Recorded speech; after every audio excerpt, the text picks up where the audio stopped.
Direct from the Broski Nation headquarters in Los Angeles, California, this is the Broski Report with your host, Brittany Broski. I'm 4 man deep in this German. Let me do it again. That sounded timid. sdkid if he was nervous. sdkid if he got a little nervous sometimes. I'm 4 man deep in his German. sdkid when he lets the Scouse accent slip. I'm 4 man deep in his shit. I'm 4 man deep in his German, and I'm whipping it round a Suburban. Kilos under the floorboards. Guys, Wacky Slush. A never-ending midnight sun. A never-ending. Wow! Welcome back to another episode. Wow! Harry Styles album announcement. Wow! Wow! Gush, gush, gush. I feel like she sustained a flesh wound. What's it called? Suture. What's it called? Tourniquet. Like when in a war movie when someone's leg gets blown off and they're like, tourniquet, and you stop the bleeding. Because obviously you can bleed out, so you have to tie the wound and you have to resist make the arteries. It's not always called an artery. An artery is just in your heart. Your areola. Your veins. All veins are arteries, but not all arteries are veins, but not all veins are arteries. Where are my arteries? What the hell? They're everywhere, bruh. Major arteries of the body. I do like the word artery. Oh my god, there's so many. A never-ending. Where are my arteries? Are arteries all throughout the body? Let's head over to Cleveland Clinic. Yeah, like I'm gonna get my medical advice from Ohio. Like the Rizzler in Ohio. Like, yeah, he's my doctor. Bro, you're dead. Bro, the Rizzler's my doctor. I'm so cooked. We're so cooked, chat. You have two types of art. Let me actually just scroll a bit up because I got way too excited. Arteries, part of your circulatory cardiovascular system, are the blood vessels that bring oxygen-rich blood from your heart to all of your body's cells. They play a crucial role in distributing oxygen, nutrients, and hormones throughout your body. There's hormones in my arteries, bruh. Okay. Arteries keep your body alive and healthy by delivering what your cells and tissues need. You have two types of arteries that have slightly different functions. Both have a role in carrying the oxygen-rich blood from your heart to your body's tissues. The first type is elastic, and that's like when a football player catches the ball, absorbing the force from the throw. This is the type that gets your blood from your heart before passing it on to other arteries. So it's like sucking it out of me. The second type, muscular, is like when they run down the field with the ball, getting it to where it needs to go. What are these sports analogies? Okay, do you have one for girls? Okay, I'm a girl. I comment under the article. I'm a girl. I'm not understanding this. Can you put it in terms of like makeup and shopping and period? This is your blood going to your body's tissues. The two types of arteries are elastic and muscular. Yeah, we fucking established that. Thank you, Cleveland. Thank you, Rizzler. Okay, so you do have arteries all throughout your body. You have major arteries. And now that's making sense because sometimes when they talk about blood clots, they talk about the arteries in your legs. And I had to I should know this. I'm an idiot. I had to have an ultrasound on some of my veins in my legs because I thought it was I used to have this like twitching problem in my right leg. It's always something, girl. It's always some bullshit. I used to have this ticking problem in my right leg that I thought had something to do with my sciatica. And who fucking knows? Because I also went in when I got my scan, an ultrasound on the major arteries throughout my body. They did it on the huge one that goes down the inside of your leg.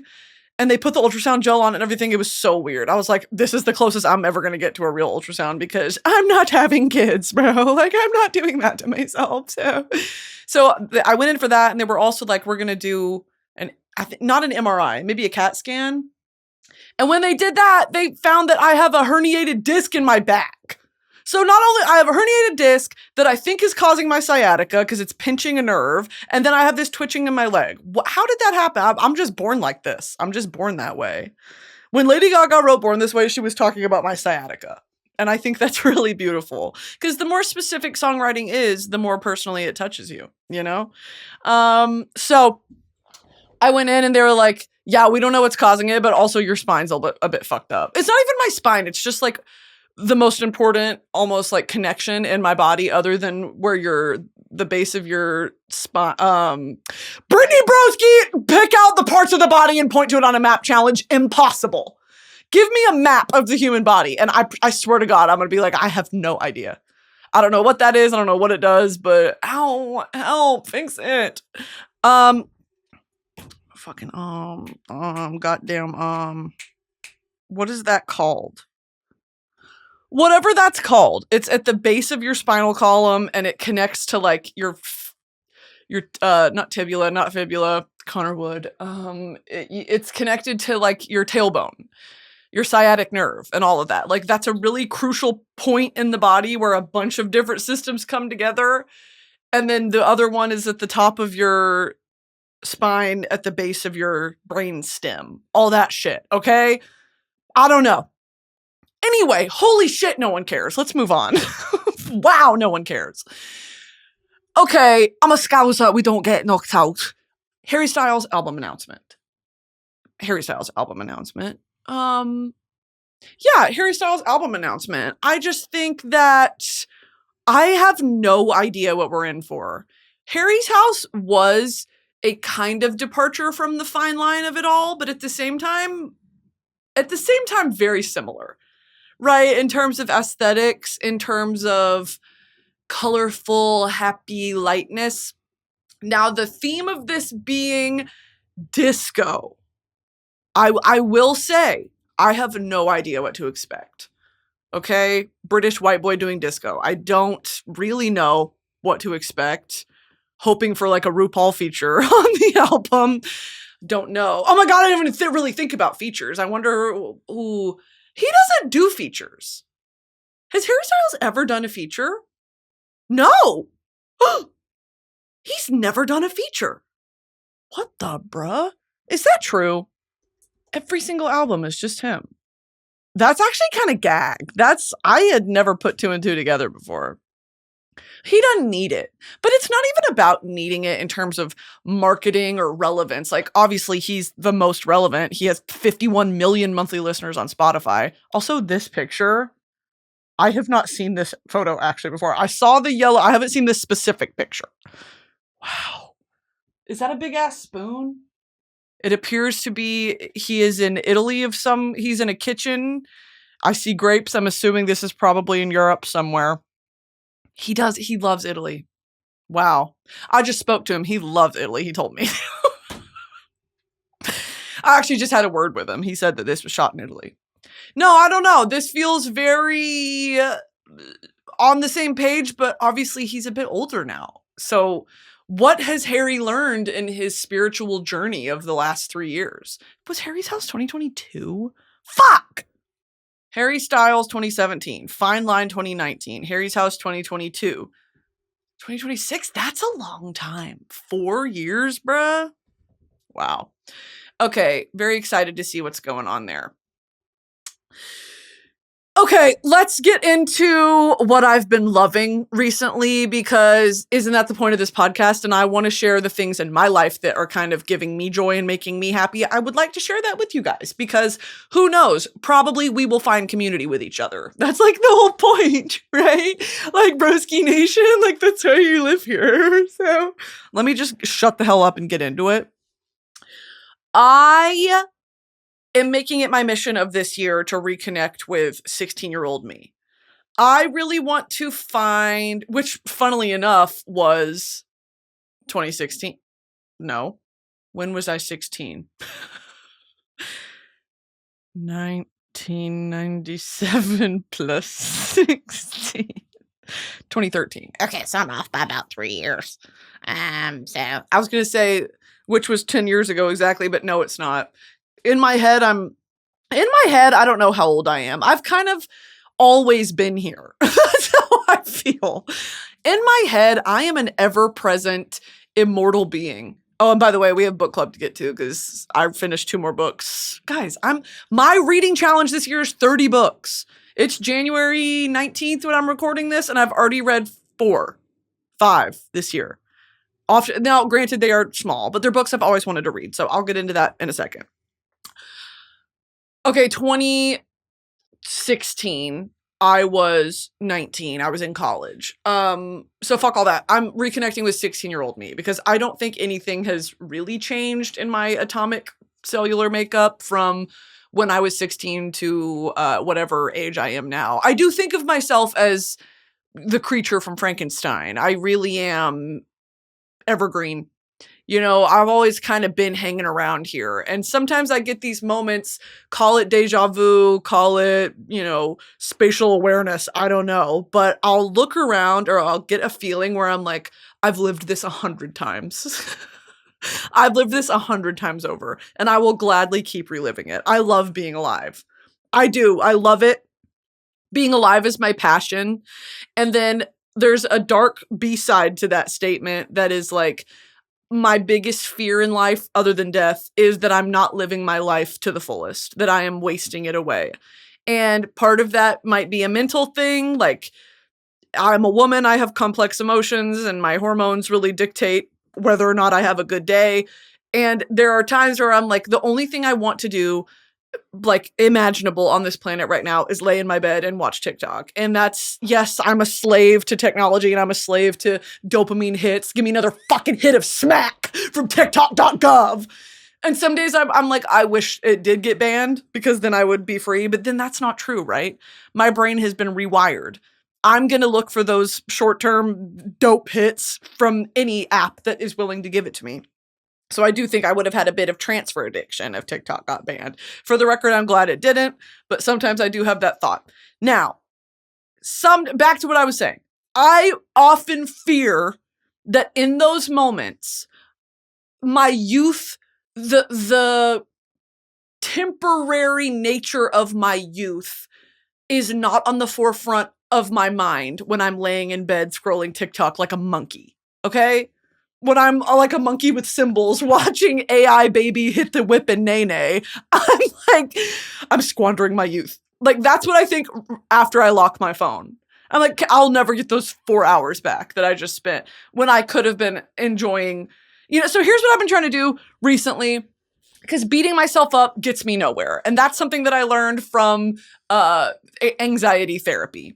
I started seeing this anxiety specialist about a year ago. I stopped because I was like, I got this, queen. I don't. I should probably start seeing her again. But she kind of told me in those moments, like, okay, you beat yourself up. Now actually do something about it. Like, do you want to sit in this locked, padded chamber that's like, I'm so stupid and and I'm just, and I'm like flogging myself in the public square?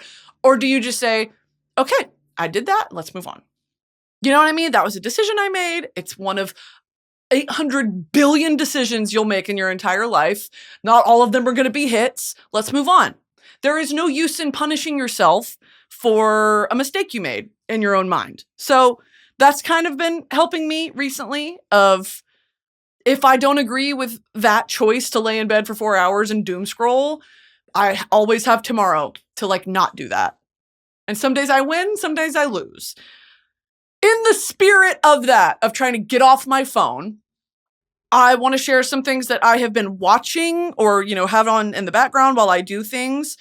Things that get me out of bed, and also just some general things I've been loving, because feel like I haven't done this since the 100th episode where I did the 100 things that I've been loving. And this one little piece of hair, I'm so frustrated, I'm about to just rip it out of my skull. Okay. And that's saying a lot because I don't have that much hair to spare. I might start minoxidil soon. Okay. This is not my hair. This is fake human hair that did not grow from my head, okay? I've got about 6 pieces of hair still. And I really do think I'm about to start minoxidil, and I think it all is related to my hormones, and it's related to PCOS, and there's obviously no cure for PCOS. You just deal with it. So, in the nature of dealing with it, I've been watching this shit on YouTube. I'm back on my National Geographic shit. Sometimes I'll be in the mood to watch, because they really push it to me on the browse page. The Egyptian tomb stuff.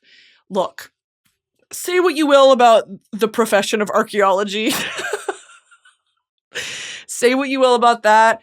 I sometimes watch that stuff and I'm like, maybe I'm woke. Maybe woke got to me. But I'm like, I don't think we should be disturbing some of that stuff. Of course, for the study of human history and like Egyptology in general, yes, it is important. And so much of modern technology is traceable back to the ancient Egyptians. Yes, all of this is kind of established. It makes me a bit nervous when I watch some of these specials or documentaries on like unearthing the tomb of da-da-da-da-da. And I'm like, I want to watch something else. I'm too superstitious. I don't know. It makes me sometimes like chewing my nails.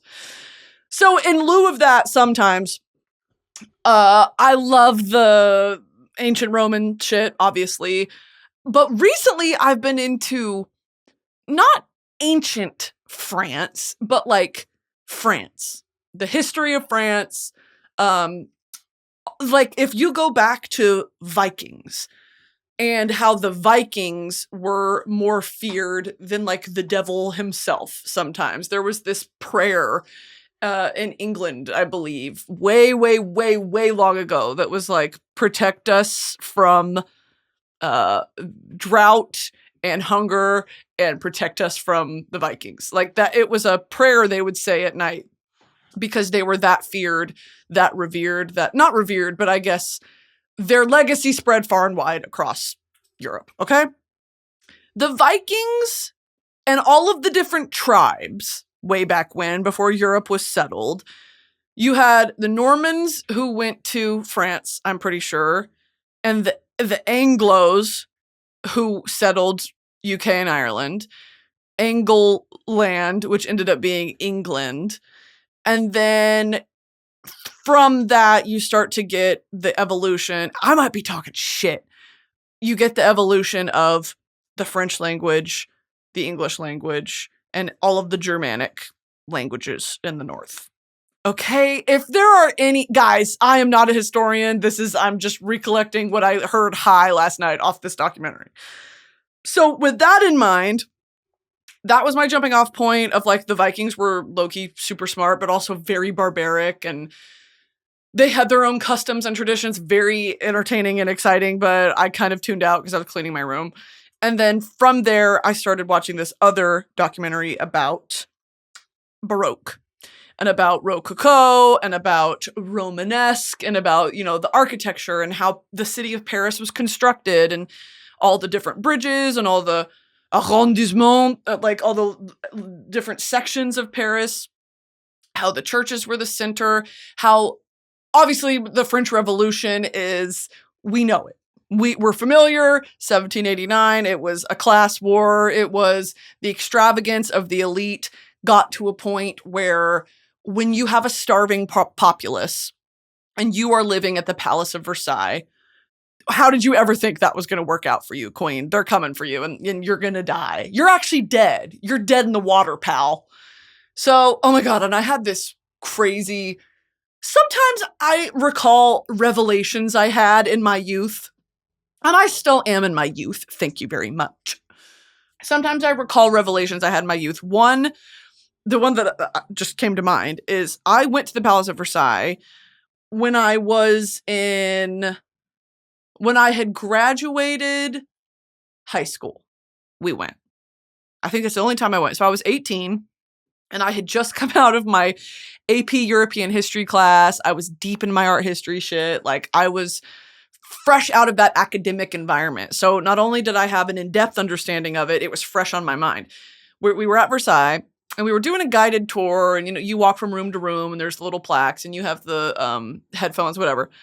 There was a moment where we're standing in either the King's bedchamber, Louis XIV, or maybe it was Marie Antoinette's. I can't remember, but it was a forward-facing bedroom chamber with all the ceilings are so high and everything is adorned in gold and it's just like extravagance. And this is a recreation. I mean, it's not the original fabric and cloth and all that, but oh my God, I'm standing there and I'm looking out the window onto the kind of courtyard, the entrance to the palace.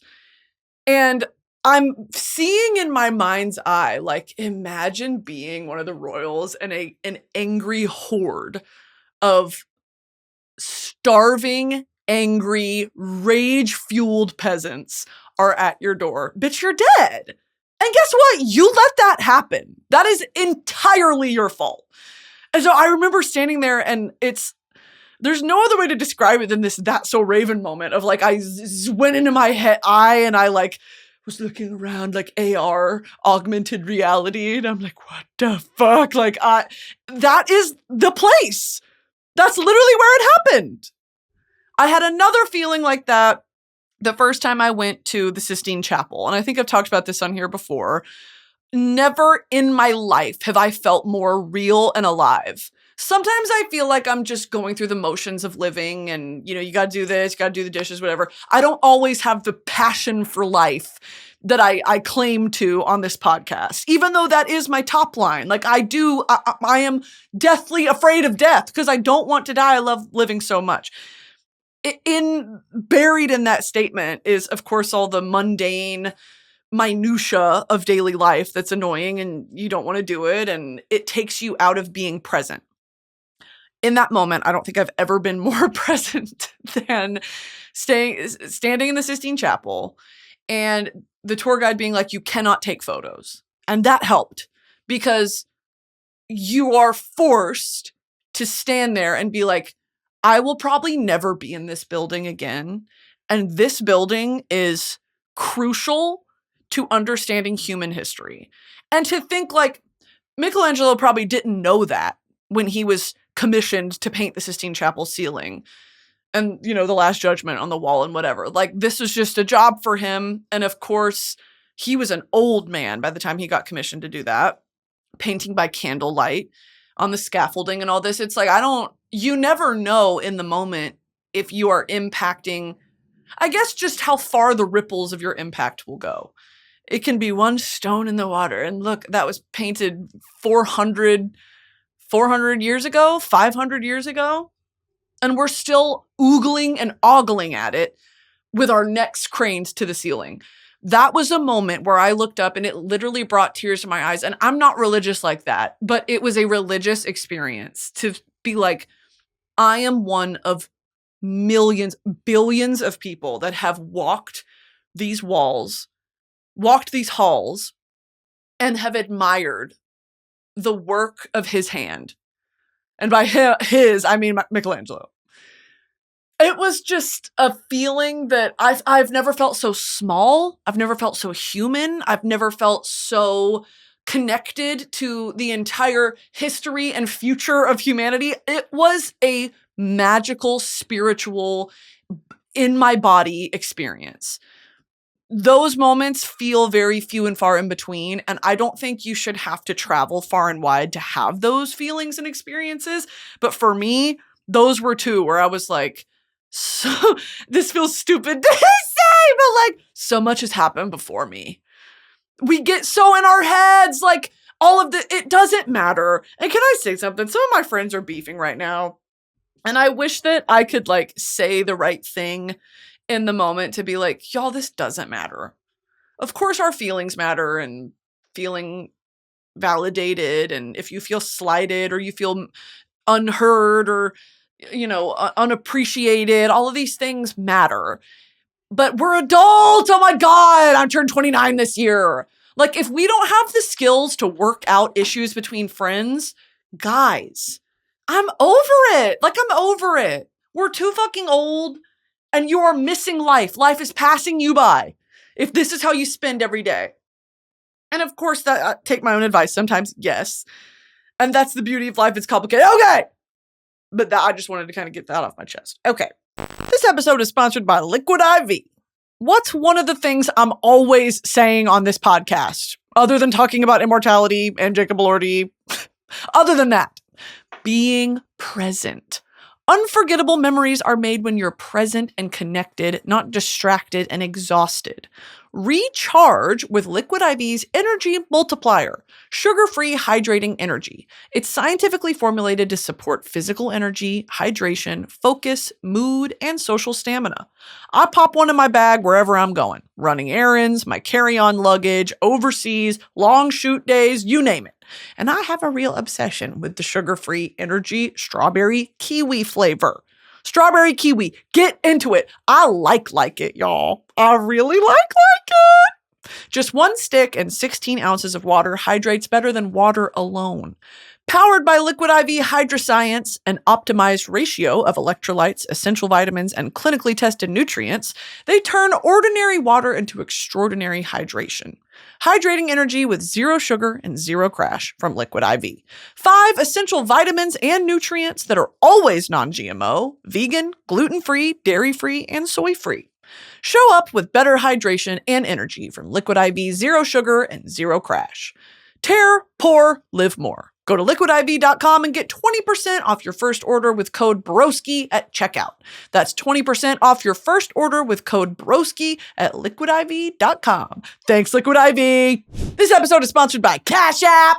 Where are the customization girls at? One of the coolest things, in my opinion, about Cash App is that you can design your own debit card. You can pick from a bunch of different colors and patterns, add your favorite stamps, doodles, or even you and your friends' inside jokes to make it totally unique to you. You also get exclusive savings on stuff you're already buying, like coffee, video games, and more. And if you're the type who loves concerts, your Cash App card gets you early access to ticket sales for huge tours like Kendrick Lamar and SZA and Sabrina Carpenter. Finally, no need to worry about random monthly charges or minimum balance requirements. Take control of your money today with Cash App. If you're between 13 and 17, you can still sign up. Just ask your parent or guardian for help to open up a Cash App sponsored account. For a limited time, new Cash App customers over 18 years old can earn $10 if they use code THAT'SMONEY10 in their profile at sign up and send $5 to a friend within 14 days. If you're 13 to 17 years old, request a sponsored account from a parent or guardian, sign up with code THAT'SMONEY10, and get $10 dropped into your account when you order and activate your Cash App card and send $5 or more to a friend within your first 14 days. Terms apply.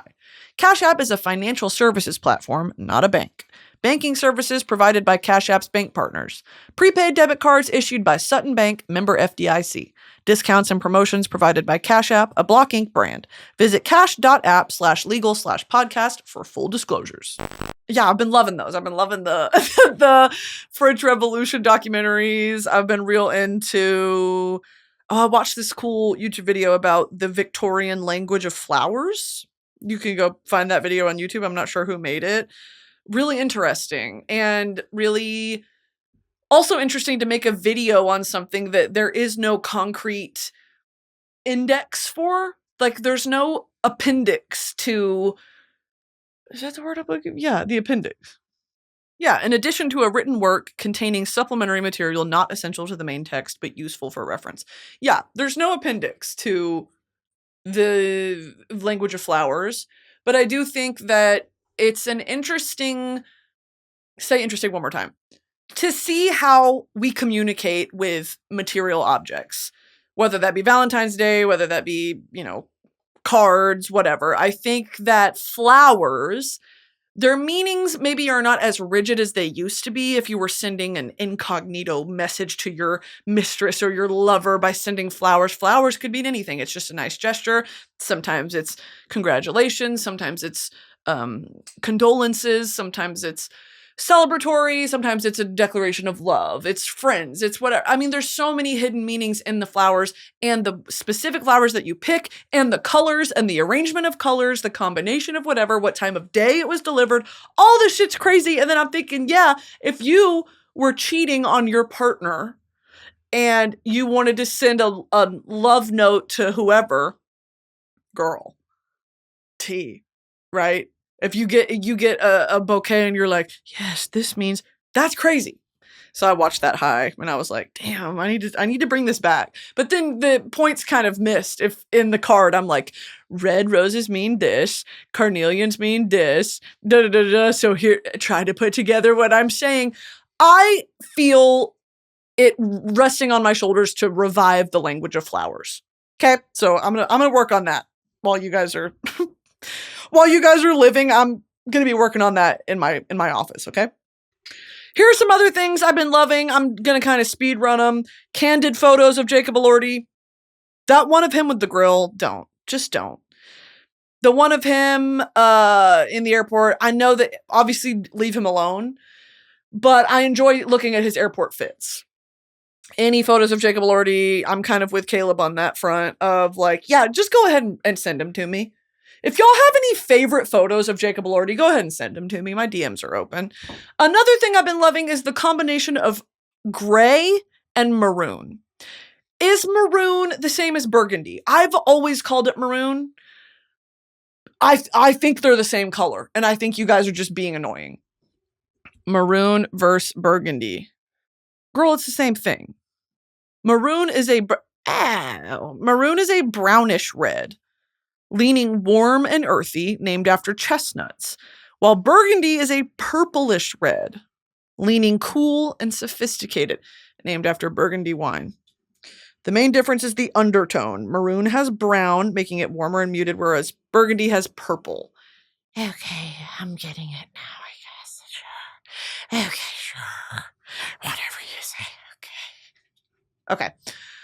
Oh, I guess that's good to know, and I guess I'm an idiot. I guess I'm a big babbling idiot. I've been loving that combination. Whichever you want. I guess burgundy. Gray and burgundy really has been hitting for me lately. I like to do a gray sweater with a burgundy skirt and a little burgundy neck scarf and maybe a loafer and a white sock. And maybe like an updo with some glasses. Okay? This is what I've been into lately as well. Organizing your bedside table. If you have anything that you keep by your bed that like holds shit, it doesn't have to be a table. Maybe it has drawers. Maybe it's just a little, stand that you whatever. Present it in a cleanly and organized way, and I think your life will improve. I just organized my bedside table. It has a drawer, and inside I bought some of those dinky little plastic organizers. One of them has all my hand creams and my eczema shit. By the way, it's eczema season. Happy eczema day and week and month and year to anyone who celebrates. We're peeling and we're red. Yay! My lip chapsticks. And then in another one, I have all my bookmarks. Y'all know I collect bookmarks and I swap the theme to whatever the theme of the book it is that I'm reading. And then in another one, I have like pens and highlighters and little tabs to annotate books with. And then on the far side, I have, who gives a fuck? I have like mace, scissors, a box opener, weapons. If anyone tries to kill me in the middle of the night, I'm not going to be like, stay right there. Like, honestly, I'm probably getting killed. But it keeps me sane of mind to think, well, I have my mace in my nightstand drawer, But honestly, I organized it and it's so clean and I know where everything is and it improved my life by about like 7%. So I would really recommend that. I've been loving avatar edits. Jake Sully, ex Neytiri. I really am back. I'm so back. I don't know if I ever left, but for some reason, I guess the third one didn't get good reviews. I haven't seen it. Spider, the little white guy with dreads, who gives a fuck about him? I don't care. And he's also the general's son. I don't give a fuck. Oh my God, I don't give a fuck. There's so much else in that world that I feel like, I don't know. But again, I haven't seen the movie. I've just been seeing other people's opinions on the internet, as you do. And all that to say, if there's an edit of Jake Sully that comes across my desk, I'm throwing it a like. I'm throwing it a like, and if it's a good one, it's going on the story, and I'll share it with you guys. I like to share art. When I get good art, I like to share it with people. Okay? Don't ever say I'm not altruistic. Zara Larsson, out the Kia Asylum. She made it. That's my queen. I love her TikToks. I need to take an edible with Zara Larsson. I'll just leave it at that. Zara, you know who to contact. I have been loving Nosferatu nails. I'm still doing my thing. I love a nude pink slight sparkle. Okay, no glitter, no this, a slight sparkle in the stiletto shape. I've been doing it for like the last 5 months. I'm addicted. I love it. I used to do French tips. And then I started to feel a little bit too Mormon wives. And then now I'm on my Nosferatu nails. And they just feel good. They elongate your fingers. Because I have my dad's hands. They just elongate. Okay, I love it. Project Pan. Project Pan. I have so much fucking makeup that I have literally had. I threw away my stuff I had in high school because that's gross. Like 12-year-old makeup. I'm not doing that. I still have some makeup that I had in college. And if it doesn't smell too funky, I will use it sometimes. But here's the thing. I love to go, I'm a woman. Excuse my folly. I go into Sephora, I go into Ulta, and I'm like, let me talk to a representative. I have some questions and I have some money. And I end up buying shit that I don't need. And I need to start finishing products before I'm like, okay, what options do I have to explore, right? I'm so mad at myself that I'm really taking Project Pan seriously because I looked in my drawer the other day and I was like, why do I have 10 blushes? I don't need 10 blushes. And it'll take me forever to go through those. And what, I'm going to go and buy a new blush. It's the same color by a different company. No, no. So I'm really taking Project Pan serious. With that being said, I did just buy something that I do think is worth the hype. And this is coming from a place of I want to help y'all because it helped me. I am not sponsored by this company, okay? Where are my thin hair, fine hair, greasy, balding girls? Raise your hand. Okay, now put it down. Now raise your hand again. Okay, put it down. I am one of you, obviously. I have 6 pieces of hair. My hair, I literally wash it, I blow dry it, and within 12 hours, my hair is greasy. I'm a dry shampoo queen, and yes, it's kind of a catch-22 because when you put dry shampoo on your scalp, it like stops the hair follicles from growing, I guess. It clogs your pores. I don't give a fuck. I'm bald. So I've been looking for a dry shampoo that first of all works, second of all doesn't smell crazy, and third of all doesn't leave a white cast. Like there's so many things I'm looking for in a dry shampoo. I saw a TikTok, as I do, of someone being like, for anyone who struggles with really oily hair or an oily scalp, try this out. And she literally did a demonstration. Girl, it's the K18 one. And it's so expensive. But I got it and I tried it and it works. I hate to say it works. It's a spray, which is crazy. It's a spray. It goes on wet and then you like rub it in and it's a miracle. And it keeps it fresh for like 2 or 3 days. And I don't mean this as like a guy's miracle product. I have thin, greasy hair and I got it and it worked. So I just wanted to put that out there if y'all have been in the market like me, because I've been struggling for so long of what's a dry shampoo that doesn't make my scalp smell weird. I smell like oats. I smell like oats and wheat because this one I use has like oatmeal in it. I don't know. And it's a squeeze bottle powder. I don't know, girl. So I found something that works. So I wanted to share it with y'all. The last thing before I get into what I really wanted to talk. Okay, 2 more things. I've been loving doing Goodreads reviews. I literally halfway through a book, if a part really strikes me, I'll be like, oh my God, I can't wait to do my Goodreads review. And yes, say what you will about, is this creating a competitive, almost productivity driven reading or consuming of media? Who gives a fuck? Who cares? If people are reading and people are going to the theater to watch movies and people are okay, I think that's a net positive. Okay, yes, have we turned consuming media into a productivity challenge? Yeah, I guess. But I think it's fun to go back and see, here are the books I read this year, instead of this, yes, I'm pleasure reading, but also I miss the academic environment of reading and being challenged. So in my Goodreads reviews, sometimes after I finish a book, I like to go and read critiques of it or criticisms or reviews or whatever and be like, okay, I don't agree with that, or I thought the same thing or whatever. And then I'll go do my Goodreads review. So it's fun. I wish that Goodreads, again, I wish Goodreads did half stars, but I digress. And I got these magnet fidget sliders. They've changed my life. I hate to be one of those adults that's like, my new favorite fidget toy, but it's me. And I have a whole drawer of fidget toys.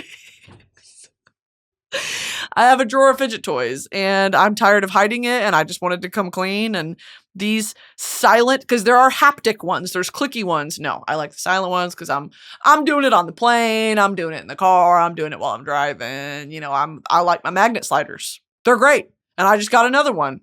I got one that's a different colorway. Okay? They make me happy and they give me something to do. And I don't pick at my skin. I don't do all the bullshit. Okay? So it's good. Now let's have book club. These are the two I finished this last week.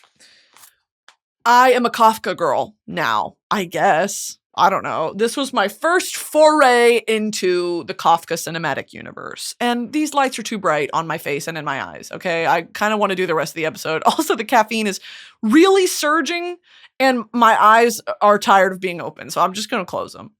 I'm just going to close them and do the rest of the episode with my eyes closed. I read Kafka. This is The Metamorphosis by Kafka. All I've ever heard about this book is it's nonsensical, and that's the point. I don't know if you can reduce Kafka down to that. I think there's so much more in here. And again, I haven't done the deep dive into this that I want to. And he has so many other, The Trial by Kafka is next, I believe, where a man is on trial for a crime he doesn't know that he committed. That's tea. This is my first, I dipped my toes in the water and I feel like this is the one I've heard the most about. The Metamorphosis by Kafka is about, he wakes up, Gregor Samsa wakes up in bed, his bed, as a bug. And this translation is by Susan Bernofsky. She was fantastic and I liked her little afterword because, you know, of course, Babel kind of opened my eyes to this. Babel by R.F. Kuang. The work of translators is not to be understated. Connecting cultures, connecting communities, making literature accessible. I think we take them for granted a lot of the time. And there is so much nuance that goes into translating a text. Meanings, specific words, feelings, all of these things go into a correct, quote unquote, and proper translation. And who's to say it is entirely subjective? Who knows if if a translation is accurate? I think it is totally up to the discretion of the translator. And we as readers who don't speak the original language that the book was in, we kind of have no say in it. You know, go learn the language. If you have an issue with how the translator translated it, go learn the language. So reading this, I really, really liked her afterward because she said something like breaking it down.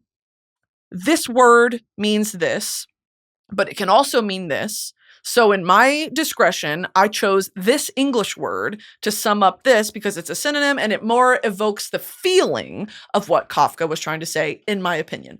I respect that. I don't want a literal translation. I don't want this kind of weird biblical translation where you translate it maybe literally, but it loses its meaning. It loses its emotional weight.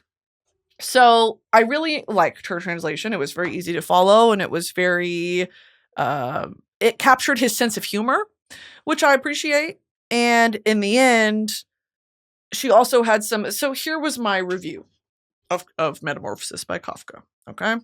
This episode is sponsored by Hungry Root.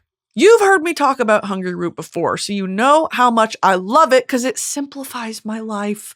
I travel literally constantly for work, and the last thing I want to do when I get home is grocery shop. I don't even want to do that normally. Hungry Root plans all my meals and groceries for the week, fills my cart, and delivers everything I'll need to eat healthy every day, all while fitting my health goals, dietary preferences, and budget. They make great stir fries, by the way. They literally take no time to heat up, and they're delicious! Unlike other food delivery companies, Hungry Root now has over 50,000 chef-crafted recipes to choose from each week, with many ready in just 15 minutes or less. And with over 1,000 grocery items like smoothies, sweets, kids snacks, salad kits, ready-to-eat meals, and supplements, it's super easy to find options that fit everyone's tastes and nutrition goals. Hungry Root holds all its food to high standards, screening out over 200 additives, including high fructose corn syrup, artificial sweeteners, and preservatives. They source only high-quality meat and seafood with no hormones or antibiotics. They offer organic produce and non-GMO options, and carry trusted healthy brands like Oatly, Vital Farms, Ithaca Hummus, Harmless Harvest, and many more. Hungry Root makes it incredibly easy to get going and actually stick with it for your New Year's resolutions and start fresh with healthy eating. Most resolutions die within a few weeks of the new year, but Hungry Root makes eating healthier so easy that you can seriously stay on track with your health goals or new diet past January. Hungry Root knows that I am personally dairy-free and I also need to eat a low-fat diet, and they tailor meals to fit my preferences. It is so nice. You're going to love Hungry Root as much as I do. For a limited time, get 40% off your first box, plus get a free item in every box for life. Go to hungryroot.com/broski and use code BROSKI. That's hungryroot.com/broski, code BROSKI, to get 40% off your first box and a free item of your choice for life. My interpretation, or rather my takeaway, is the concept of inaction. Okay, actually, this is a spoiler if you've never read Metamorphosis, and if you're going to, I'd skip ahead about 2 minutes. And if you don't give a fuck, then just stay. My interpretation, or rather my takeaway, is the concept of inaction. Gregor was low-key a cuck. He rolled over and took it in his human life, so why would he not do the same in his beetle life? Who's to say if his transformation was some kind of punishment, some test, some opportunity? It ultimately doesn't matter, because he squandered it, and bro died the same way he lived, subservient and lacking self-agency. I loved Susan Bernofsky's translatory choices and Cronenberg's intro in this edition. He spotlighted how the family reacted in a materialistic, petty, and perfunctory way, never once pausing to reflect on a potential deeper meaning of Gregor's metamorphosis. It's a very simplistic text with nothing to be gleaned from the supporting characters, and Gregor was too damn stupid to offer us any real insight other than confusion and subsequent melancholy for his new reality.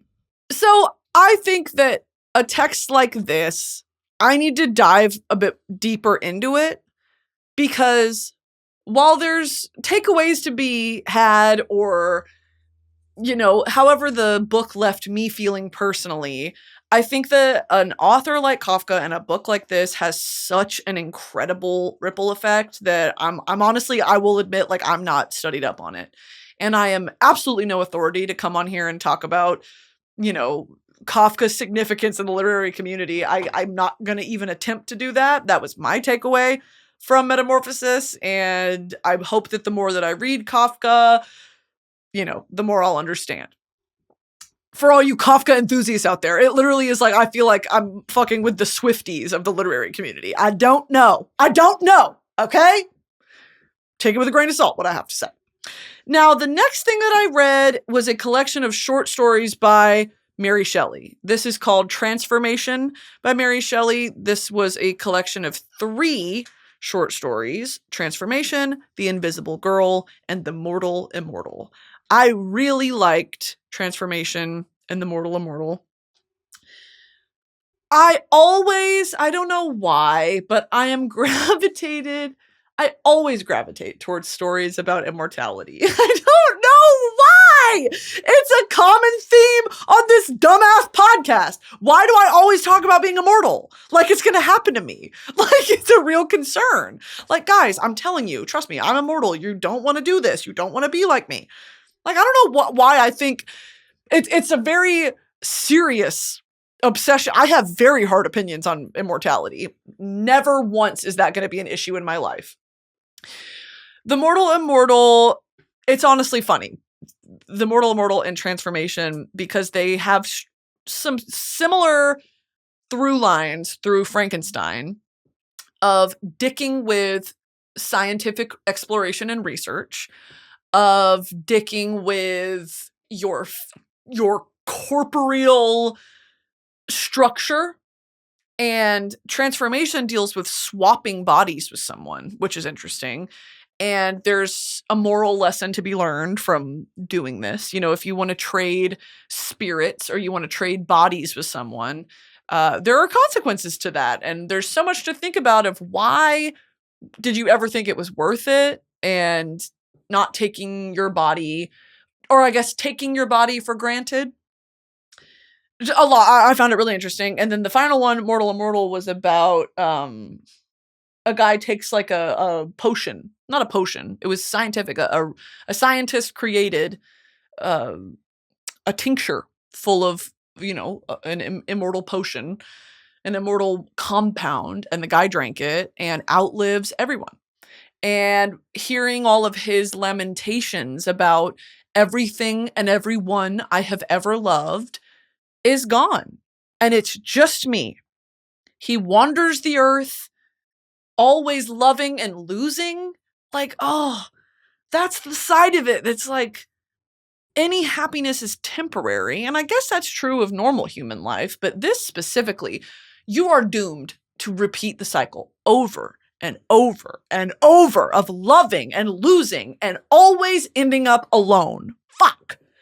And then he said, in the end, he comes up with a solution for how to end it all. And it wasn't suicide. It wasn't whatever. I think I underlined how she, oh yeah, here. Listen to how she describes immortality. She's like, why is this my fixation? A sailor without rudder or compass, tossed on a stormy sea, a traveler lost on a widespread heath without landmark or stone to guide him. Such have I been, more lost, more hopeless than either. A nearing ship, a gleam from some far cot may save them, but I have no beacon except the hope of death. Death! Mysterious, ill-visaged friend of weak humanity. Why alone of all mortals have you cast me from your sheltering fold?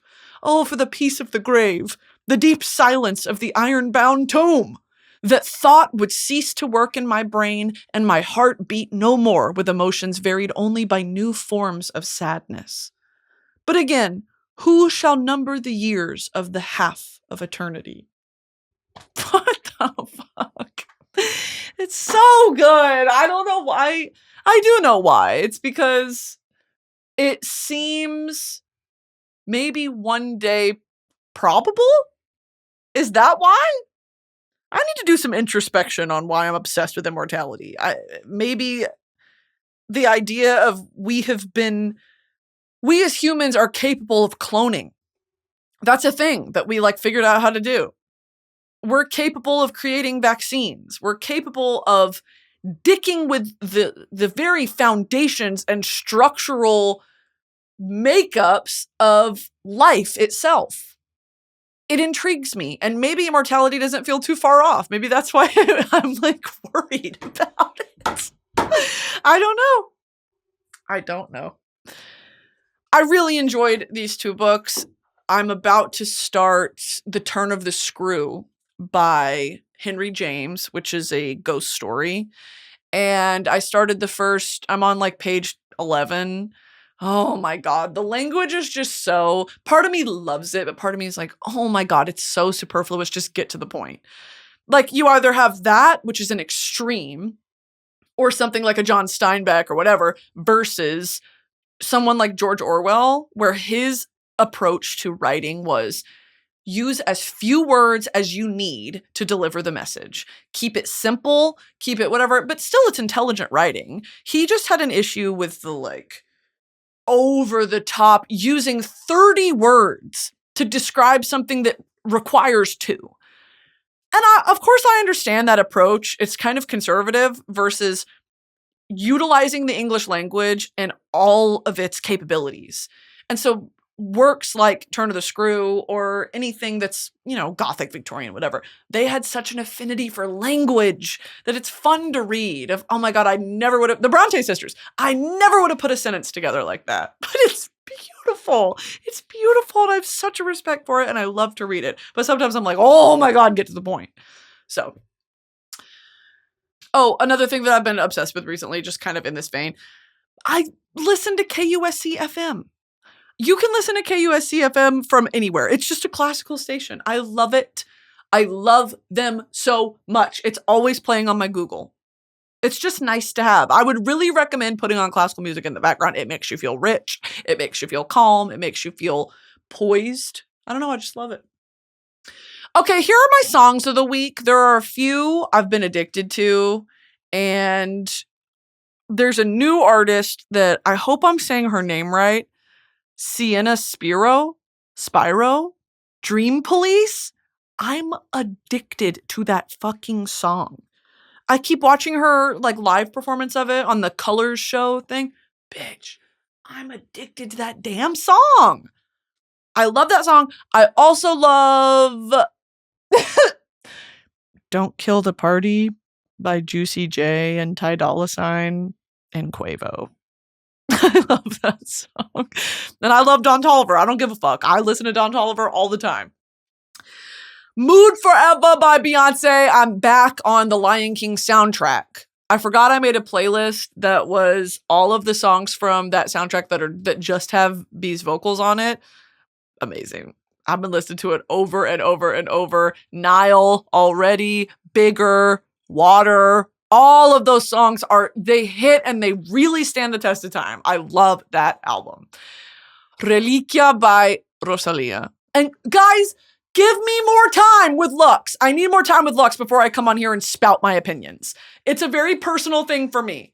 I literally struggle to put into words how much respect I have for her as an artist and how profoundly her art has impacted me.